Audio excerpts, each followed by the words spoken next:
Well, unfortunately, it is that time of year again. Every skier's nightmare. No, I'm not talking about the snowpack, even though that is a nightmare right now as well. The real nightmare about this time of year is it is time to dig through your wallet and pony up another grand to Vail and or Alterra. In this video, we will dig into what to expect in this season's Epic and Ikon Passes.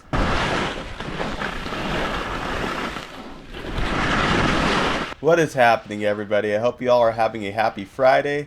This Friday is a happy Friday because it is Friday the 13th for the second month in a row.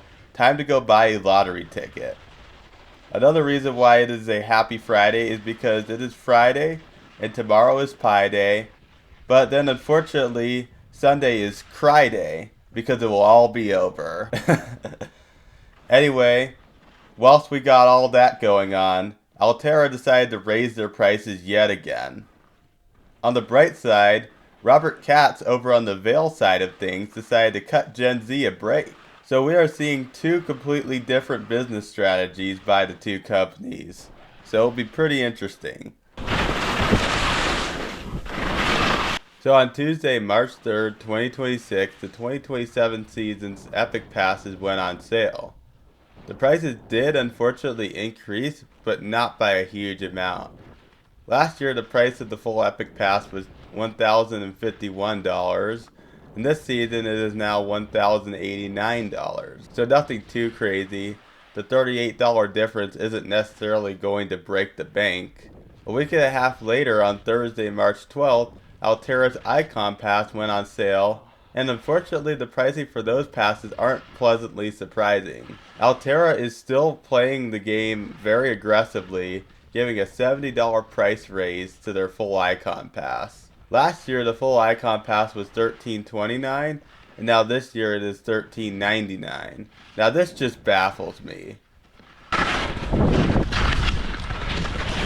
Now we will talk more about Vail in a bit, but I just wanted to cover Alterra's approach. I think raising the prices as much as they did not make a lot of sense for the consumer or even at a business standpoint. The two states/regions that Alterra makes the most money are Colorado and Utah. Both states got skunked hard in the 2026 ski season, with the lowest annual snowfall since 1977. We're talking almost 50 years since we have dealt with anything like this. A lot of people weren't able to get their money's worth out of their season pass.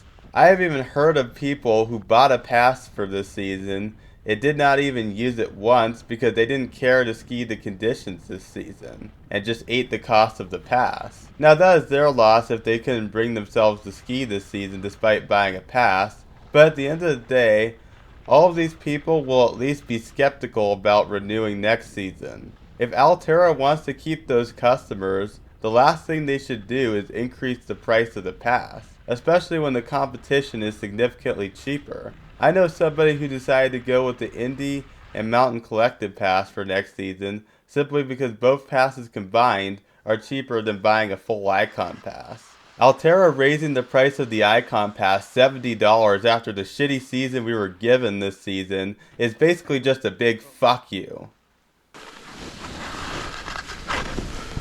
Unfortunately, to add even more insult to injury, Ikon came out with a fully refundable version of the Ikon Pass. Alterra gives you the option to pay more money and have it be refundable in case you get hurt before or at the beginning of next season, or something just comes up, like you just get too busy and have to cancel your trip, and your season ends up being like a total bust. Then you basically get a get out of jail free card in case that happens. Or if the snowpack is fucking dog shit and you don't want to commit, then you can back out. Because they probably just realized it this season. But in order to be able to have that luxury, you have to book it at $1,700 fucking dollars. Yeah, almost $2,000. So basically, if you want to be able to have a refundable season pass in case shit does go south, you basically gotta pay almost $2,000. I guess they must have seen how many people who would have canceled their season passes this season due to the poor snowpack. Now they're making people pay for a pass with interest if they want to have that option next season. Now we have discussed the Ikon situation.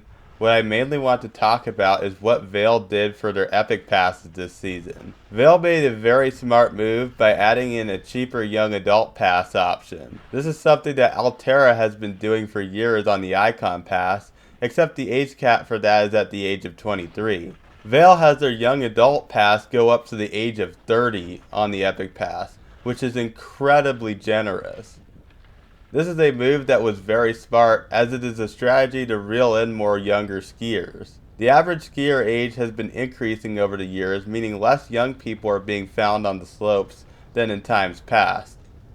Although not going to change those statistics by any significant amount, lowering the cost for that group of people is definitely a great start.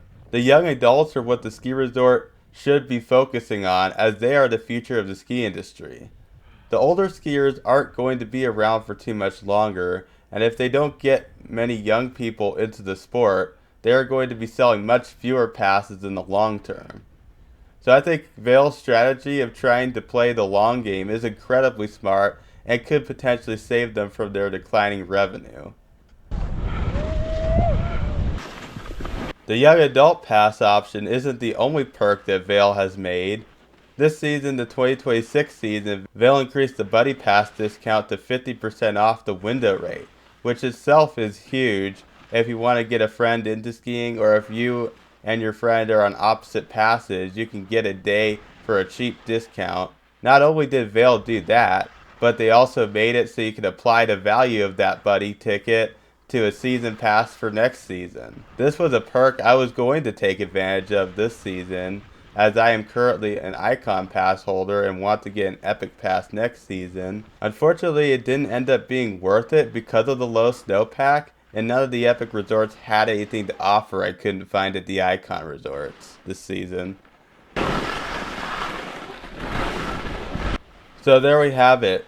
We have seen both mega pass companies take two different approaches for how they plan on pricing for the 2027 ski season. I guess we will see which company ends up winning in both the short term and the long term, and why. Anyway, I hope you all found this video helpful and informative. Discord link is in the description. Please leave your feedback down below, and I'll see you all next time. Peace out.